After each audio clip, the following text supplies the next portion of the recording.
can, wrap, or, 3 or 4 times.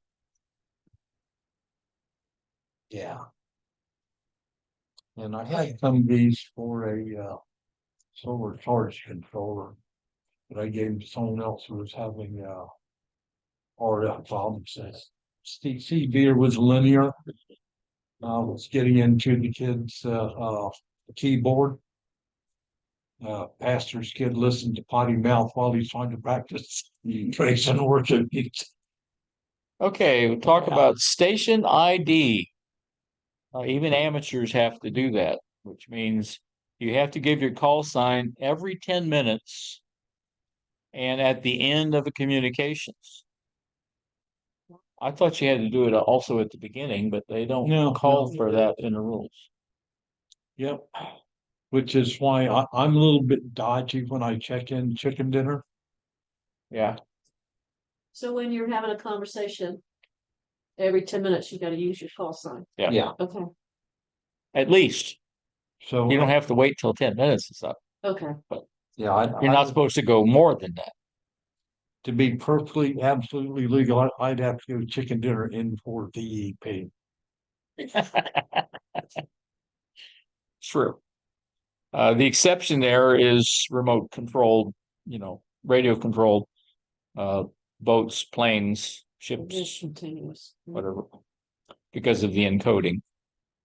And there's no call sign. I mean, it happens to be on an amateur, can be on an amateur band, but it's totally different type of transmission.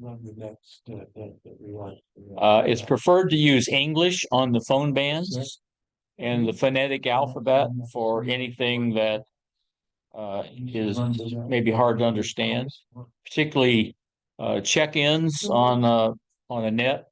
They usually prefer it's a phonetic alphabet.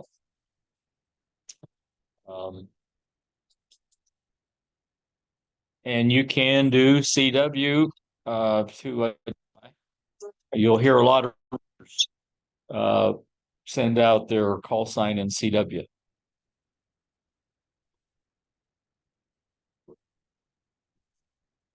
Okay. When are you required to transmit your call sign?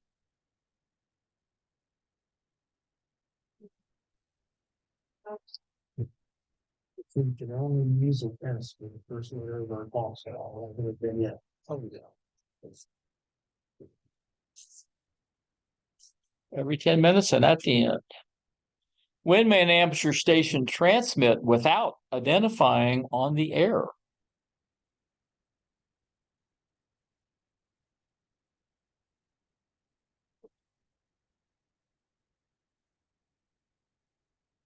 Yeah, you're not supposed to do it when you're doing testing. Mhm. You're not supposed to chunk the repeater. Yeah, but it takes a while for them to, figure out who's doing it. Or when you're tuning, you're supposed to give your call sign, right? Yeah, at least every 10 minutes.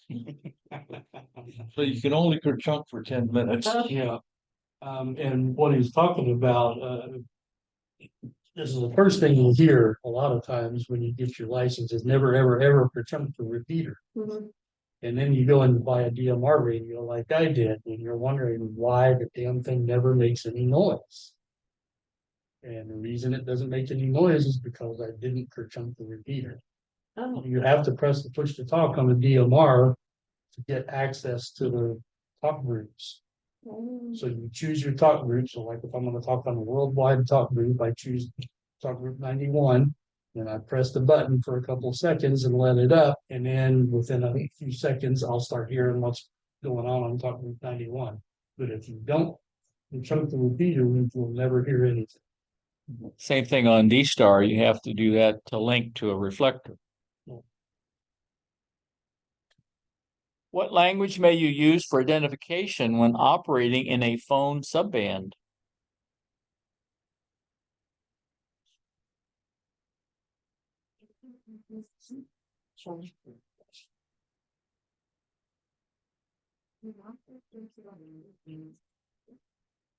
I guess that doesn't apply to foreigners because I hear a lot of Spanish It says Yeah. may use, it But doesn't it say says, must use. says for identification.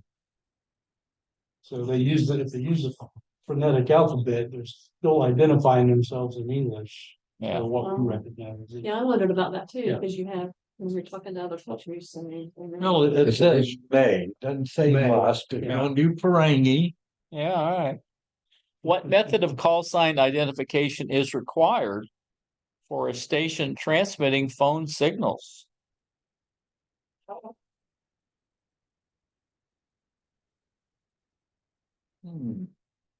you mean I can't just, go beep, beep, beep, beep, beep, beep, beep, beep, beep, beep, beep, beep, beep, beep. Okay, I'll bite, bravo. Yeah, It's like that time I had the radio turned on, and somebody was doing, there we go. What do the FCC rules state regarding the use of a phonetic alphabet for station identification in the amateur radio service?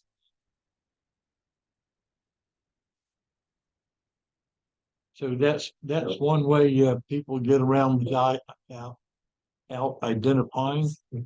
Is they have their radio automatically swap their CW So it'd be 5 you know, minutes or whiskey, whatever. Yeah, whiskey, Bravo, whatever, you know, that would be much more encouraged, right? Yeah. Phonetic. phonetics. yeah, it's encouraged. Mhm. There's not that many people know CW, which seems like it's a problem using that. Or I guess when they first started that rule, I mean, you were required to know CW at least 5 words a minute to get a license. Mhm. But that's not true today. So probably anybody that's got their license in the last, what, 20 years? So Probably doesn't CW, know unless they just wanted to learn it. it's almost like secret code that you're not supposed to use. Oh, Yeah, but it's documented. Yeah, It's not. secret code. I secret. said it's almost. So. So we encourage phonetic alphabet. Let's see. Use tactical call signs. Chicken dinner. mm, Eats chicken dinner. When we do the 10-mile run over at the Space Force Station, we'll have, each station is Alpha, Baker, Charlie, mhm. Delta, Echo. Sounds good. Foxtrot. Official. Yeah. And you call in to the control operator. We actually set up a net for that. So. But for those kind of events, I mean, it's legal to use tactical call signs. But you still have to do it every 10 minutes and at the end. How often must you identify using your FCC assigned call sign when using tactical call signs such as race headquarters? Sure.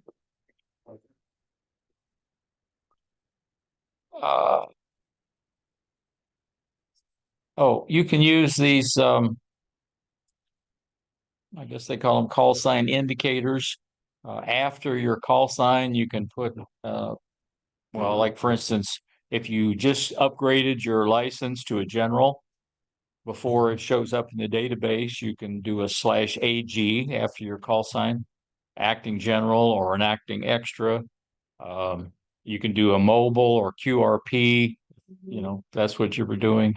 So pretty much any kind of identifier following your call sign that makes some sense to somebody. Which of the following self-assigned indicators are acceptable when using a phone transmission?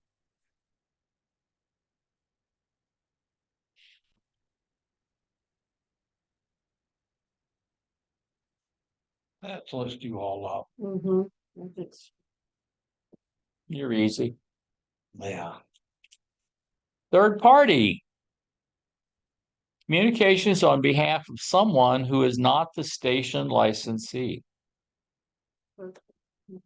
So you can pass a message from one control operator to another control operator on behalf of a third party. Now, I think it's not really clear, but I believe you can actually, instead of relaying the message, I think you can actually have the third party talk. Is that correct? Yeah, as long as you're there As long as you're in to control. mash your fingers and. As long as the you know, control operator is in control, we could let you talk on the mic to the other control operator. I don't understand the purpose of that. So if like Lisa's in the background, she could say, hey Kathy, what, what do you want me for dinner, something like that. That would be the only thing I could think of. For somebody that's not licensed, you have to have a licensed control operator to operate the radio. So you could still communicate a message to somebody via that method. When long distance was a big thing still, gosh, they had long distance, long local in the county, I think up till about 1978, 80, somewhere around there. But the club would set up a station at Kiwanis Island around the holidays. And they would do what they call ARRL radiograms. Talk to the relatives across the country for free. Okay. So if they're deployed in Iraq or wherever, they could. Yeah. They could come set it up. Yeah. And the same thing, in the Navy on the ships, when I was in, I wanted to call home from the ship, and usually there had to be something going on. It had to be an emergency communication. Otherwise, there'd be a line outside the ham shack all the time. Sure. The Mars station, but, yeah, so unlicensed people could go into the Mars station And here's and this compound. communicate with somebody at home. The And they trick could was, key it? yes, Okay. well, And I knew you control operator technically is supposed to be doing that, but the control operator also assumes that people in the Navy know how to push the device. But yeah, the trick was getting your wife to say over after every communication. That was Okay. not easy. In fact, there was a thing on the ARL newsletter the other day about them doing a kids thing, trying to get kids interested in amateur radio, where they're basically doing that and letting the kids talk on the radio. And I'm terrible about that. I'll do conversations and I'll purposely stop in sort of an awkward point to create the dead space.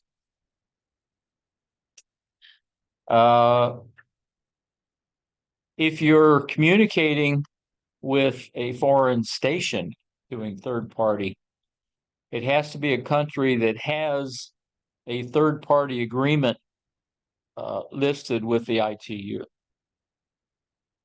I don't know what countries those are. Yeah, you can get a list.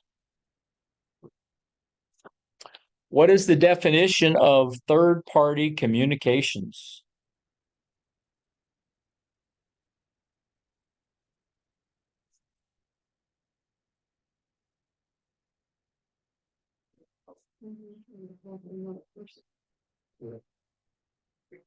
Apple Jack, toasty Apple Jack.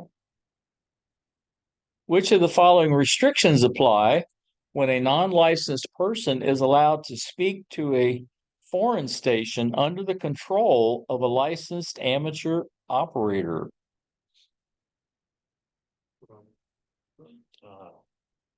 Dan knows the answer. Bravo sounds good. What? Hmm? What? What? Okay, FCC inspections. Have you been inspected? You should. Sure. I've been inspected. Theoretically, anytime they request an inspection, you have to participate, and you need to have your station license, operator license, exposure calculations. If you have delegated your control operator, you need to have, whatever you did in writing showing that, there's a different control operator than the station licensee. So I'm not aware of anything else that's required.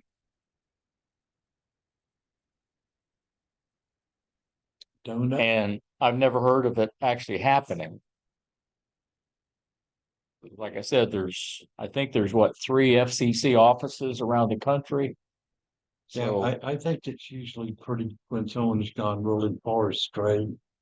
And letters have been sent and they're ready to seize equipment. Mm-hmm. It's pretty bad. but there has been some pretty big fines. There's Oh, one yeah. not too long ago, what, 30, 40,000, something like that? Yeah, wouldn't doubt it. I know I've seen a couple of $10,000 fines. When must the station and its records be available for FCC inspection?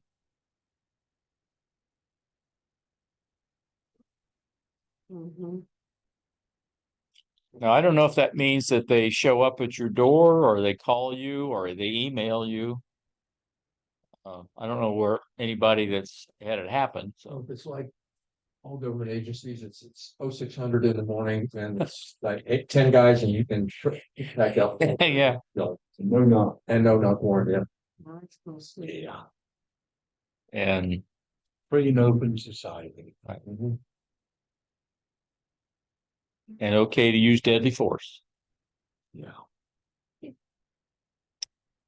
Okay, so you need to give your call sign every 10 minutes and at the end, either in English or CW on phone. Phonetic alphabet is encouraged. You don't have to give a call sign. You can't if you're controlling a model aircraft. You can do tactical call signs.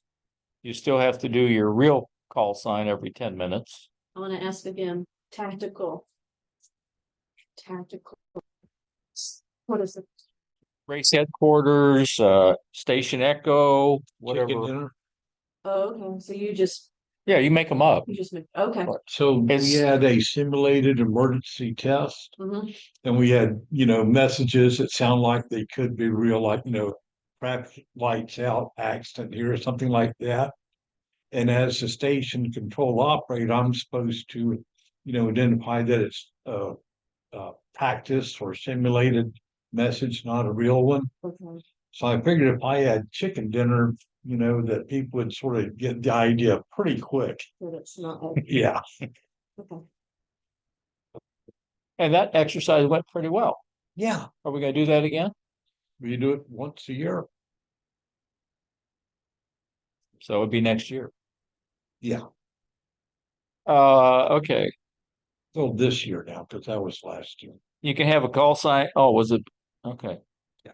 Call sign indicator, which you append on after your call sign. So like I said, it could be like acting general, acting extra, mobile QRP, 1, 2, 3, whatever. If it means something to you and whoever you're communicating with. Third party is passing a message from one control operator to another on behalf of another person. You can do it in a foreign country as long as there's a third party agreement that's been submitted. I guess they have to submit that, assuming the ITU. FCC can come and inspect your station and records upon request. And that's the end. Wasn't that easy? Well, that was